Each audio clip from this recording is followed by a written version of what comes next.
I'm Pac-Man Pat, and this is Glenn, and we're here at Star Worlds Arcade in DeKalb, Illinois.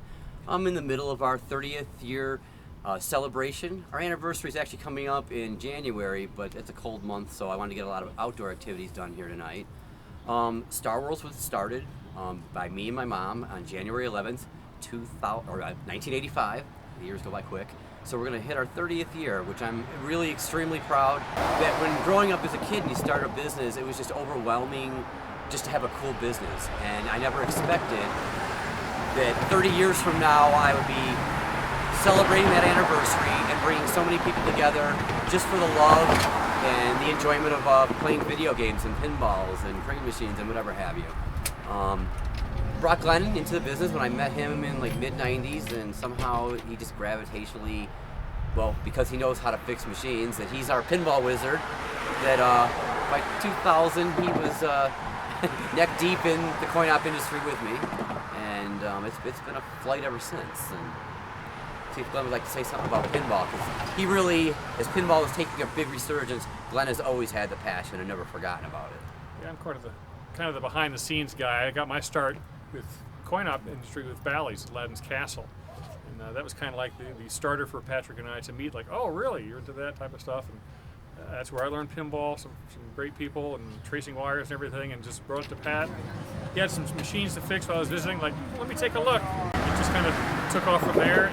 That's my passion, fixing the games, keeping them going. That's my challenge. When people try for high scores, I try just to keep the machines going. I'm happy to do that. So I was a behind-the-scenes guy. Whereas the only reason I learned how to fix a game is so I could play it. And as soon as we get a machine in, like right now we just got Poppin' Music, which is, there's only we have the only one in the Midwest right now.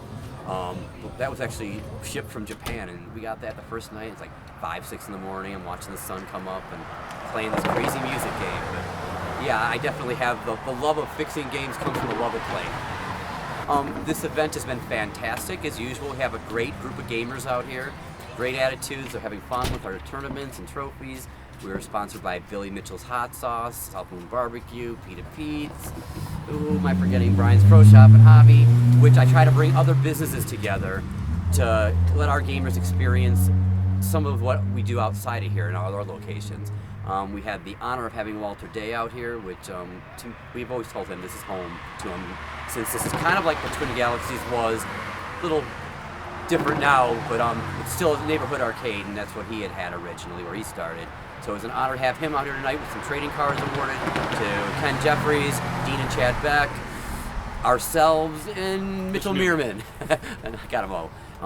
But overall, it's just a really great time tonight with friends, family, food, and the fun of video games and pinball machines.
fantastic. Really glad to have Walter here. It's always an honor to have him here as one of our honored guests.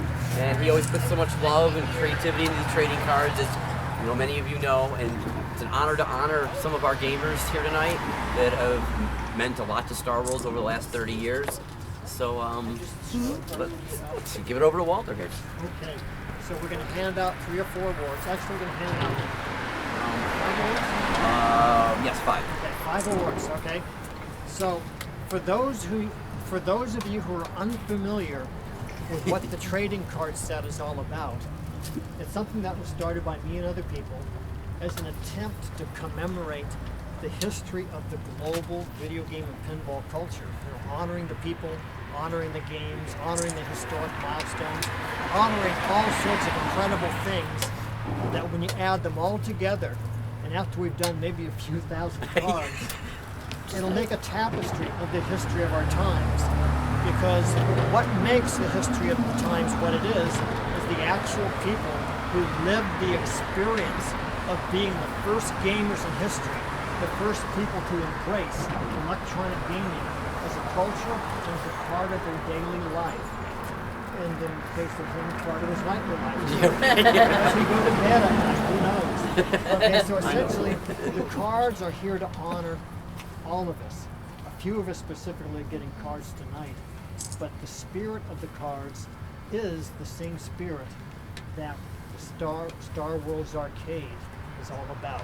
And that is embrace the culture, bring everybody together, celebrate the culture together, and then honor us as part of an incredible stroke of history. So that's what the cards are, and that is Star Wars Arcade. Because Star Wars Arcade may be literally the last authentic, genuine neighborhood arcade in America. We're going to work on that and try and find out if that's true. Because if there's anybody else out there, we'll find them. We'll honor them. Patrick was one of the main people who honor them because Patrick's the best. He is. Patrick has an open heart, and that's why we're all here to honor the different people, because he wants to see this happen. So the first person to be honored is none other than the great, illustrious, that's right, Ken Jeffrey. So Ken is going to be on trading card number 2023. Holy smokes, what was I thinking? I think it's the highest number of trading card I've seen yet. I think there's one at 2175. Oh my gosh. Okay, but Ken Jeffries from Iowa, like I am, and is a devoted supporter of the legendary Star Wars Arcade. He's a father of 2 kids. He works hard at being a father. He manages to set time aside to help with Star Wars. So he's very devoted to this culture. We are honoring him not only because he's a great person and a great father, but he devotes his time to the culture. He helps support the culture, and he's the budding competitive gamer. So therefore, on behalf of all of us, on behalf of me, on behalf of all the people who work on the card set, on behalf of Star Wars, we're going to give you this award that shows the card, and there are copies of the card here for Ken. That will have everyone. That will have everyone have. We'll have Ken will sign it for everybody. Yep. So let's hear it for Ken. Congratulations. Yay! All right. And there's more people who are part of the culture, more people who do a lot of great things for Star Wars, and you know, like I like to use the analogy of a tapestry, you know, big carpet made of lots of threads. And all those different threads of different colors together make a picture. So Chad, get up here. And Dean, get up here. Chad, get up here. I mean, you guys look exactly alike. I can't tell you. I would like to say something on this, because these are the 2 first gamers probably that are the staple of Star Wars, and so many people now know us. But Dean used to hang out in my garage and play games, and when I opened the arcade, he didn't tell Chad the arcade existed like 3 blocks from his house until Chad found it like 3 weeks later. and then Chad was raiding his dad's change jar and playing Puyen with a bunch of dimes. But from at that point, Chad has done so many amazing art projects, and the 2 of them have been staples. Probably the oldest customer Star Wars has. Wow, that's very impressive. Yeah. So you guys are literally part of the historical, you know, history of the arcade age. You're from the very beginning. So congratulations and thank you. They will also have cards in a few minutes to autograph for everybody. Chad will sign for me. But actually, to be truth, I can tell you guys. Oh, thanks. All right. Okay. Congratulations. Okay, Freaking embarrassing. absolutely amazing. No holds barred. No force can stop it. Mitchell Meerman, the Super World record holder, the future world record holder. Alright. So Mitchell actually is a very serious competitor. And we're going to see some amazing things before this is all through. So we gave him card number 1,587, which has got a great, unique look that no other card has so far. So you're starting a whole new design. So congratulations, Mitch, and good luck with your blue and everything else. That's awesome. Serious competitor. Alright. And now, least but not last, Mr. O'Malley. okay, last but not least, look at this card here. Okay, now look at the picture on there. You see a knight waving a sword. Okay, and the caption above it says, Patrick O'Malley, protecting our arcade legacy since January 11th, 1985. There's one of the Royal Knights Crusaders out there fighting, fighting down there in the Holy Land, preserving the faith. So I chose that as the image on this because nobody in America probably is more in the trenches fighting to keep the old arcade glory from the early 80s still alive, keeping this quality, this kind of culture alive after 30-some years. And that's why we're all here a little bit early, but still wonderful, here to celebrate the 30th anniversary of the dawning of the Star World's arcade era. So this is only the beginning, because Patrick has officially promised that he's going to protect the Holy Land.